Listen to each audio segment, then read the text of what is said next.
Hey, what is up, YouTube? This is Fortress Dragger, and today we're going to be going ahead and we're going to be presenting the Pachirisu Power Tool deck profile that I made a promise a while back, but I never got the opportunity because of my time management. And before we begin, I want to say thank you to everyone who tuned into the stream last night for the live recording session of the podcast. We did an excellent job. We have great viewerships that we made before. We're taking it as much as possible. We're gonna go ahead and make this a actual thing. Like continuing on. I will have to do some edits for the YouTube as a result that I had issues with my mic, so people didn't hear me. So I will have to re-edit it out, but then we'll fix it back. So the YouTube content is gonna have some edit outs moments, so you guys can check out the episode. You can already hear it live if you want to, but if you want to hear me again, you're gonna have to wait for the live version. I will have it ready by this week. But we will do this probably like once in a while. And yeah, without further ado, let's go ahead and check out the deck profile. Okay, so Pachirisu Power Tool. It's a set that basically has made Power Tool decks come back. Obviously, the main idea of the deck is to have a ton of items in your deck. And I did took it to a tournament, but I re-edited this deck out a lot for practice due to the fact that some cards were not into the deck that you might have to keep making. I wanted to test it out, and I have to work on it. It didn't do well in the tournament, but I'm gonna retry again because I did enjoy having this tournament. I made a couple of mistakes myself, but you live and learn, and so this deck has results. So the main key point is to have all your items around your Pokemon so that Pachirisu here can do the power. But let me go ahead and show you around. So first things first, you gotta play, of course, 4 Pachirisus. His attack is Wind Up Thunder. I like to call it PK Thunder because you know the reason.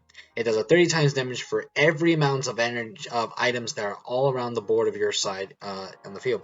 So you go ahead and play energy, put an item on him, and you can have the back row here. And then while with 4 of these, I also am playing 3 Hunchco Vs. Now this card is the main key point that results for the deck. So let me explain. Wind of Thunder does the 30 damage, of course, like I explained, where it does an amount of 30 times the amount of items.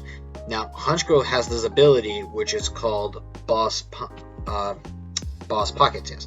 And what it does is you can have up to 4 items of tool cards to your opponent. Sorry, I didn't mean to say tool cards. And the tool cards, you can have up to 4 on your Hunchcrow, which it just basically runs up and annihilates your opponent with the combo here.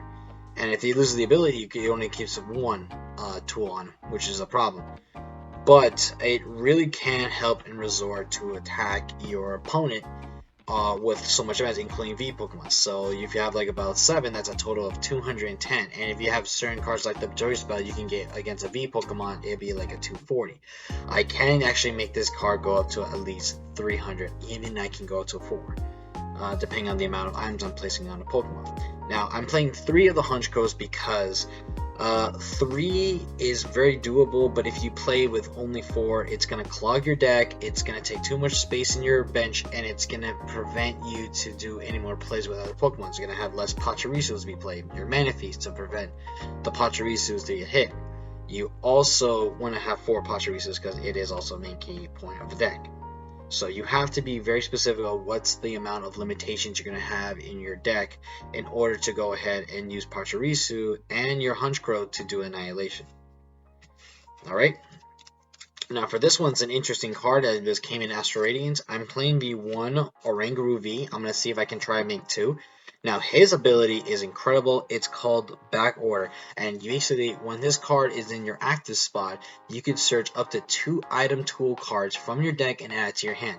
With that one and a result of the Hunchcrow V, you can already go ahead and grab whichever card you need. Your air balloons, your capes, your lucky eggs, your experience shares, any of that, you can go ahead and attach them already to Hunchcrow or maybe a couple of them to your other main Pokemon, because the idea, like I said, is to have as many tools to have Pachirisu go ahead and kill for the kill.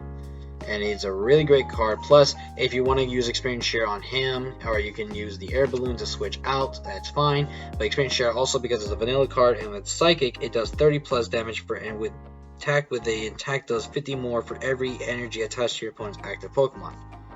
So if your opponent has like 3 energies, basically you're gonna have a total of 180 damage, which is not bad. But the idea is not the attack, folks; it's the ability, and you want to use it until it's gone. So keep that in mind. And like I said, if this works out, I'll find a solution to make play 2 so I can see it early. And if you have it early on game, but at the beginning when you have it all faced, hey, that'd be way better. That way you get your search engine out and you go straight away. Now here we're going to be playing the 2 dupes and 1 bibarel. I cut a bibarel to add the Ringaruvi, which is fine because having 2 of the bibarels hasn't really been helpful. One time in the tournament I actually got 2 of them, and that's like once in a lifetime. But you don't really need to have 2. The idea is to make sure as long as you get a bibarel, you're all safe. And of course, everyone knows that with its ability of Industrious Incessor, you can draw till you have 5 cards in your hand. Really great and resourceful. So just use it that, you know, any play you want, because we have to do a lot of draws in this deck. Of course, and finally we play the 1 Menifee. Of course, it's White Veil that prevents your back row from your bench and usually getting hit by any damage by abilities, your attacks. You know, like your Kyogres and Radiant Greninjas. You know, I know that stuff. That'll be it for the Pokemon. So, and for our stadium, we are playing 3 shopping centers. Shopping centers lets you and your opponent to go ahead and choose any of your items, return them back to your hand, and then that way you can go ahead and switch around, put a different item from your hand, or put that item and put it into one of your Pokemon bench. Simple as that. And then for your supporters, we're playing 3 Cynthia's Ambition. I do like this card a lot because we do have to do a lot of draws. It lets you draw until you have 5 cards in your hand, but if your Pokemon's already defeated in battle, you can draw until you have 8, which is why you want to play 3 of her, because Pachirisu does get easily defeated, because it has 70 HP and you have to be protective with your cards. I'm playing 2 Professor's Research and 2 Marnies for drop search, replenish my hands, because I have to work the count. I have to make the limitations of what I need to play, and 2 Professor Research is fine. You don't need to see 3 of these, it's too much. And I was playing Shauna, but I switch out Marnie, and I'm thinking I'm going to keep Marnie in here until Marnie is officially gone in the game, and then switch it with Shauna. Either way, I'm going to get 5 new cards in my hand, but with Marnie, you make sure your opponent has 4. If he has less than 4, then you're just helping him replenish, which is not a good thing, but at the same time, you know, if his hand is too large, you want to reduce it in any matter. Either way, Marnie just helps, you know, screw my opponent's hand. And then finally, we play 2 Boss's Orders, which is a very key card you want to have. I have made 1 big misplay. I could have used this, and I screwed up because I wasn't reading. But yes, you need the Boss's Orders to switch out your opponent's Pokemon and go for games or anything, or Annihilation.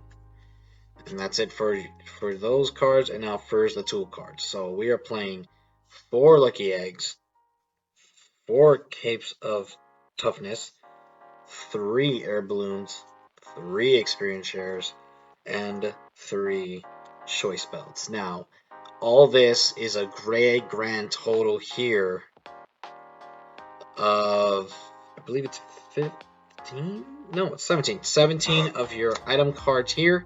So you have enough power to go ahead and give the equip to help Pachirisu and of course your Honchkrow in order to go for the attack. Lucky Egg, when your Pokemon's defeated, you get to draw to have 7. Your Cape of Toughness, it helps protect your Honchkrow from being defeated in the back row, and you can also use your Pachirisu just in case. Air Balloons for switch, Experience Shares to get my energies out, and then of course Choice Belts to defeat bees. I'm thinking I may cut down maybe 1, because Choice Belt is sort of okay, but it's not one of my favorites. I might switch it out for a different type of tool, but we'll see. There is a downside. There is 1 card, Tool Jammer, actually has done a lot of effect to this deck, and you have to be very careful because Tool Jammer, ground Pokemon, they're going to be one of your weakness, but I'm going to get to that point of the video, so I'm just telling you what your main code you can use for items. So the only downside will come in events at the end of the video, and I will explain it all. But keep in mind, these are really great tool cards, so use them as you can before the next rotation. And then that'll be it for tools. And then for your search, we have 3 quick balls, 3 level balls, 2 ultra balls, and then we're going to end it with 1 ordinary rod as a recycle. And I like to end it, this is a nice number. You don't need to see too much quick balls because it just becomes dead in the hand. The level balls just gets obviously your Pachirisus, your Bidoof, and maybe your Menifee. And ultra balls for like to get me my bibarels, or you can also just go for any search and just get rid of like a dead hand that you don't need so far. Very good, very resourceful, and of course you do need the Ordinary Rods. I am again also trying to see if maybe I could play 2, because I do play a lack amount of energies, which I'll show you, but also because I need to get Pachirisus or Hunchkos back, because those are the 2 main cards you need in this deck in order to help fight your opponent. And then for energies, we are playing 4 speed energies, and we're playing 6 of the basic. Now, a lot of people want to use the capture energy, and that was the idea of the plan of the deck, but here's the thing, I don't need to have too much searching. I already have enough with the quick balls itself, and basically what I needed more is to have more draw hands, because if I can't draw to the right amount of cards I need to have, or to help me myself in the next round of the turn of the game, I'm going to be in deep trouble, and you need to have a hand to fight your opponent for the next turn. And of course, the speed energies are very great, resourceful. I really like to use this a lot. You attach them to your Pokemon, you draw 2. And of course, you do need, with the experience shares, to get your basic energies. And I think that's a great number here. I tried doing 8, whatever. I tried to work 3. This didn't work, so 4 is just fine, because even if you could brick with it sometimes, just keep in mind, this is not a bad energy. It's a really great energy. You draw 2, you go ahead, and then you can always go straight to the attack, and you already have enough basic energy, so you're all well done. But yeah, when the rotation does come in, I'll go ahead and explain. So this is basically the power tool deck I made, my version of it, and then more updates will come in. So I will go ahead and give you my updates. So yes, number 1, Tool Jammer is one of its weaknesses, because I have played an opponent who used that, and it basically prevents my Pokemon's tool to be activated, so I can't get Lucky Egg. All the cards, like, they don't get rid of the tools on my Honchkrow, but they prevent any activation, so you have to get rid of that Tool Jammer or the Pokemon attached to it, at least you can go ahead and defeat them. Number 2, this deck can automatically lose to ground types, because Pachirisu is your only Pokemon that does the attack. So like the fighting symbol ground, so this can kill this can also kill my Bidoof, or you can even kill my Rangoon, which is a huge problem. So if I face it, so I did face a deck like the Rapid Strike Urshifu, that's gonna be a problem, because it is a fighting type style, with the logo here in the card game is very bad for the electric types. Because the electric types are 100% weak to ground, because ground represents fighting. It's weird if you're new to the game, but that's how it goes. So it's a huge issue, and you have to be very, very careful. Yeah, also, like, you have to be careful with your draw powers is one other complication, but very huge positives. It does go and defeat the Palkia decks, because Palkia can tend to lose very bad to electrics, and you can also get rid of their Sobbles, their Drizzles, their Italians. You gotta do what you gotta do to beat your opponent. It is very hard to kill Calyrex, because they're ice decks, so technically they'll lose to only steel, but you also mainly want to go ahead and recommend to stop your opponent as well. It really kills a lot of the Pokemon Vs and everything, and I really do recommend trying this deck out. Like, it's not a meta deck, it's a rogue deck, but it's a fun deck. It does tend to be slow on mid, but with the addition of certain cards you can add before the rotation, it is going to be very useful and productive. So you will see another deck profile in the future in case I made updates to it. I'm hoping to do, like I said, I want to do tournaments more, but I'm probably, like I said before in one of my videos, I am very preoccupied with all school and work, but whenever I have the chance, we'll go ahead and do the profile, or the games, whatever. But yeah, guys, this is Pachirisu Power Tool, and we thank you so much for checking it out. If you guys do enjoy these for a while, it's been the first time I've done a deck profile in a long time, so if you guys do enjoy this, do give it a like and let me know what you guys think of the deck. I will possibly do another deck profile of other decks like the Calyrex once I get everything settled. And without further ado, guys, you all have a great day. I wish you all best of luck, and I hope you guys can check out the next video of the podcast. And without further ado, you take care, and this is Fortune Striker, signing off.